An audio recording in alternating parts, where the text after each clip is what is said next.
Carlos Palazuelos faced wrongful detention. Deputies' evidence deemed insufficient. Legal action pending. Pointed guns at Carlos Palazuelos and detained him for about 7 hours in Rio Rico without probable cause. Meanwhile, deputies detained his nephew Daniel and searched his mother-in-law, Josefina Maddox's home. The claim states they damaged her home in the process. And I told him, you can go in and search my house. There's nobody there. I have nothing to hide. There's nobody in my house. And I don't know what's going on. Their attorney, Jesse Showalter, says this caused the three of them emotional, physical, and reputational harm.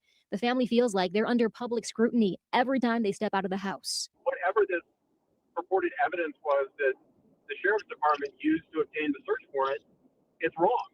It's not good evidence. And that's what I thought from the very beginning. I said, what in the hell? Yeah, one is the mother-in-law. I just don't know who the other male is. I don't know who Maddox, the Daniel Maddox. I know Carlos Palazuelos and the mother, Josefina, but I didn't know her name was Josefina, and she was the mother of Daniel Maddox. So I looked for him, and I can't find anything.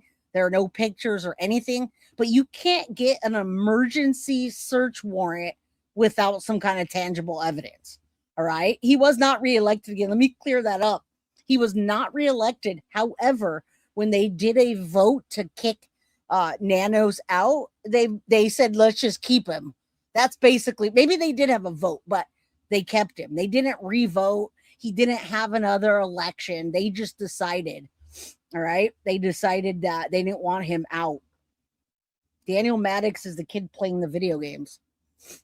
Oh, okay. Offering a settlement on behalf of the family. $2.5 million for Carlos, $500,000 for Daniel, and $250,000 for Josefina. There's no doubt at this point that it was a wrongful search and a wrongful arrest. Showalter says this could also be defamation. He claims Sheriff Nanos named Carlos as a person of interest and has refused to make it clear that he's innocent. Clear Carlos's name and to acknowledge that he had no involvement whatsoever in the disappearance of Nancy Guthrie and that this was an error.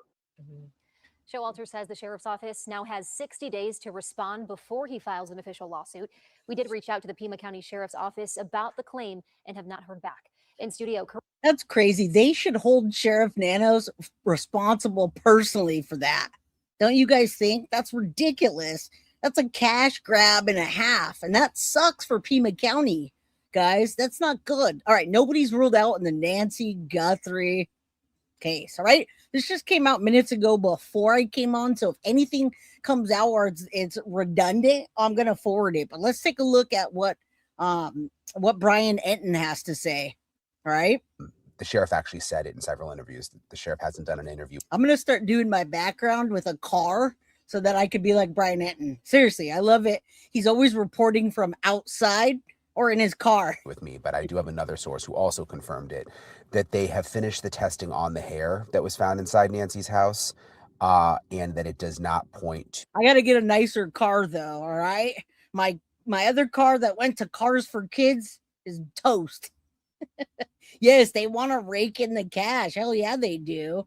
That's crazy. That's a lot of money to be suing them for, and I'm sure they could win.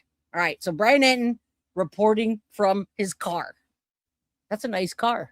To a suspect, that they haven't been able to connect that hair to any kind of suspect. Now, remember, it was a rootless hair, which is more challenging than a hair with a root. Like if you pull the hair out of your head and the root is still there, that is very, very rich with DNA. I've learned from all the DNA. And we didn't get any DNA from that hair, by the way. That's what we're talking about. Get a limo background. Yes, good idea, Peekaboo. Oh my goodness. Well, they wouldn't be able to afford a person who'd come in and save the day. You know what I mean? What? The money that they made. That's money that made that decision. You know, I don't know if it's money or it. Well, yeah, you're right. We saw the attorney. They probably picked it up just like the civil rights attorney for Celeste Rivas Hernandez. They see a money grab. They see a cash grab. Let's go. Let's sue. Experts that I've interviewed.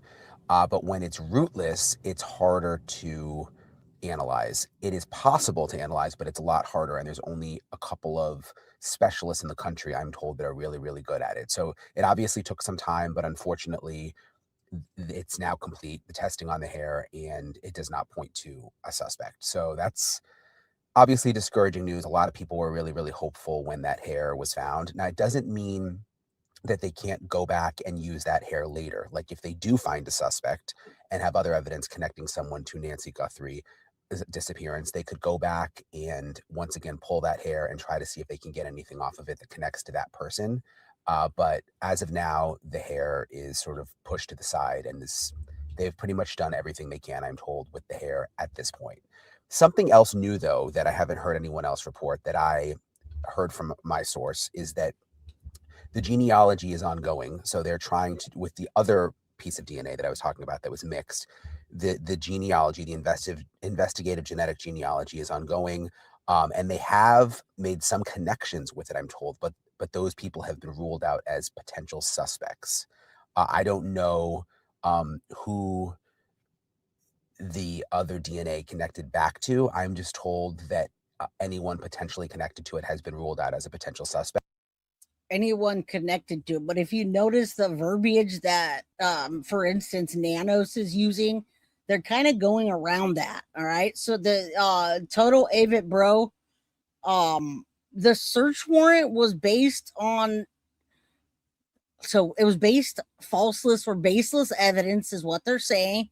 And they made us, that was the Rio Rico home. The claim alleges that deputies followed Carlos Palazuelos, then arrested him by gunpoint. And guys, they say that's the most dangerous time to arrest someone is in a vehicle when you're behind them and you have to pull them over. So not only did they follow him and pull him over, they arrested him at gunpoint with them in the car. While he was detained, the deputies executed a search warrant at his home. The warrant was allegedly obtained using information that was not credible. It was a property search and damage. It says invaded and ransacked the home. They detained Daniel and Josefina as well as Carlos, took a cell phone, driver's license, social security number.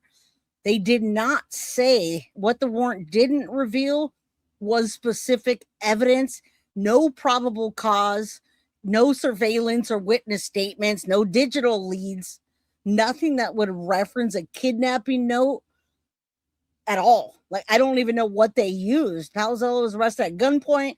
His house was ransacked, and it was wrong. That's it. They're not saying the verbiage at all. Yeah, there's no transparency in this entire case, guys. And we have to, once we know that, that's why we realize we're on these YouTube channels talking about it. That testing, though, is ongoing. That investigative genetic genealogy is ongoing. And I think that there's still hope there because the technology is changing every day. It's getting better and better.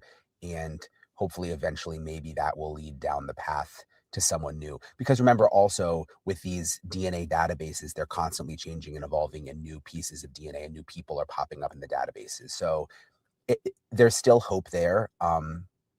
But as of now, there's really no update on the DNA front besides the fact that the hair has not connected to anyone. And when I say no update, there is an update, but not really a positive update. And that the genealogy has apparently, from what I'm being told, been connected back to some people, but they are not, they've been ruled out as potential. That's wild that they say that this new sample has up to 4 contributors, right? But we know nothing about them, and we know nothing about when they are talking about a suspect. Where is there a suspect? Right? They didn't even impound his car or his wife. Yeah, they didn't have a good search warrant. The feds wrote the search warrant. Yeah, it was an emergency search warrant, and it wasn't complete. That's why they're suing. But I don't know. It's not released. I can't find anything. Suspects. So let's just hope, like, as the DNA technology advances, and you guys may remember, I even interviewed Cece Moore like a month ago, who's a DNA expert, and she explained that there's even like machines coming online within the next year, new machines, new technology that could actually help with this investigation. So let's just hope that that goes somewhere. So that's the new DNA component to the Nancy Guthrie investigation. I mentioned that Sheriff Nanos has been doing interviews, and I was just in Arizona trying to get an interview with him, and unfortunately, I wasn't able to get one. He didn't respond. But but he did to the 17-year-old. I know Brian Enton really wants one, and he deserves it. Hey, Under Your Scars, happy Friday. They're still filming from Desert Law. Aaron Cross said deputies were getting switched in and out of the scene due to their parts for. Oh yeah, I forgot about the A&E series.